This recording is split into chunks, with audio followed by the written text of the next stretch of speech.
Today I'm going to read The Berenstain Bears, New Neighbors by Stan and Jane Berenstain. Stickers. Uh-oh, some nearby neighbors moved away. Now who's coming here to stay? I wonder how long it will be empty, said Sister Bear. She's talking about the house across the road. The family that had lived there had moved to Big Bear City. Now the house was empty and had a for sale sign on it. It's hard to say, said Papa Bear. I don't think it will be empty very long, said Mama. It's a very nice house. I just hope whoever moves in has cubs, said Brother Bear. Especially girls, said Sister. Just then, Mrs. McBear, the real estate person, drove up and stopped in front of the empty house. She got out of her car and hammered a sold sign over the for sale sign. How about that, said Papa. Somebody bought it already. He called across the road. Say, Mrs. McBear, who'll be moving in? Hi, Bear family, she said. Can't talk right now. Too busy. Then she got into her car, waved, and drove away. Said Papa. That's not like Mrs. McBear. She usually has plenty to say. Maybe she doesn't know who'll be moving in, suggested Mama. Of course she knows, said Papa. Whoever it is, she sold them the house, didn't she? I suppose so, said Mama. But I don't know what difference it makes. It makes a lot of difference, said Papa. It's important who your neighbors are. I just hope whoever moves in has cubs, said Brother. Especially girls, said Sister. Over the next few days, the Bear family went about their business. Papa worked in his wood shop. Mama had a lot of tulip buds she wanted to put in. Brother and Sister went to school in the morning and came home in the afternoon. Once in a while, they wondered what their new neighbors would be like. Would they be young or old? Would they be friendly, or would they keep to themselves? Hey, said Brother early one morning. Our new neighbors are moving in. And they do have cubs. Sister ran to the window. Any girls, said Sister. She said. Yep, said Brother. 2 girls and 1 boy. And look, the boy is into sports. At least he's kicking a soccer ball around. Come on, sis, let's go over and play. Now hold on, please, said Mama, who had joined the cubs at the window. But Mama, said Sister, it's Saturday and we don't have to go to school. We've got to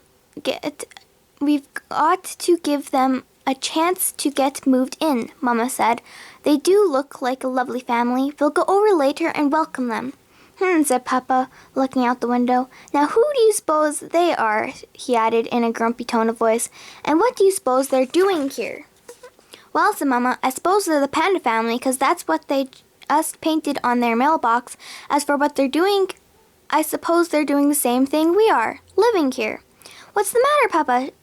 Asked Sister. Don't you like them? That's not it, he said. It's just that they're different, that's all. Well, different or not, said Mama as they sat down for breakfast. There are new neighbors, and later today we're going to welcome them with a jar of our special honey. Besides, she continued, I thought you liked things to be different. When we were at the bulb farm, you complained when I wanted to buy all yellow tulips. Get different colors, you said. The cubs agreed with you, so I got yellow, red, and blue. Papa didn't say anything. He just kept eating and looking grumpy. And you always use different kinds of wood in your furniture work, she went on. And if we have the same thing for dinner 3 nights in a row, you say, not the same thing again. Why can't we have something different? That's different, grumped Papa as he left the breakfast table. Just look at that, would you? He said, looking out the window. Before you start giving away all our special honey, I think you should have a look at what our new neighbors are doing. They've hardly moved in, and they're building a fence, a spite fence. What's a spite fence, Papa? Asked Sister. Mama looked out the window and saw that the pandas did seem to be putting up some sort of fence. Though it didn't look like any fence she'd ever seen, it looked more like a row of sticks. A spite fence, said Papa, is a fence that bad neighbors put up just for spite. They do it just to be mean and keep decent folks from seeing what they're up to. I'm sure there's an explanation Mama said. She was back in the kitchen putting a big red bow on a jar of special honey. Humph, said Papa. I'm saving that honey for a special occasion. New neighbors are a special occasion, she said. Hi, neighbors, said Brother. We're Brother and Sister Bear. He and Sister decided not to wait for the family welcoming visit. We live in that big tree house across the road. I'm Peter Panda, said the new cub.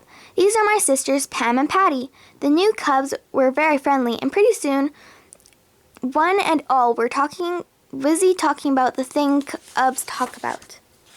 It turned out that Peter Panda not only had a soccer ball, he was a soccer whiz. But he didn't know much about baseball or football. He agreed to show Brother some soccer moves if Brother would teach him about baseball and football. Sister Pam and Patty were already working up a sweet jumping rope. And it turned out that the spite fence wasn't even a fence. It was a row of bamboo. It's our favorite food, exclaimed Peter.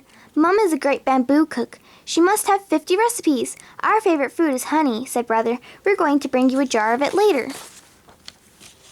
That afternoon, the whole bear family came over to welcome their new neighbors with a jar of special honey. The bears and the pandas had a very pleasant visit. Even Papa had a good time. He found Mr. Panda, who had traveled all over the world, to be a very interesting fellow, and he especially enjoyed the chilled bamboo juice that Mr. Panda served. Mama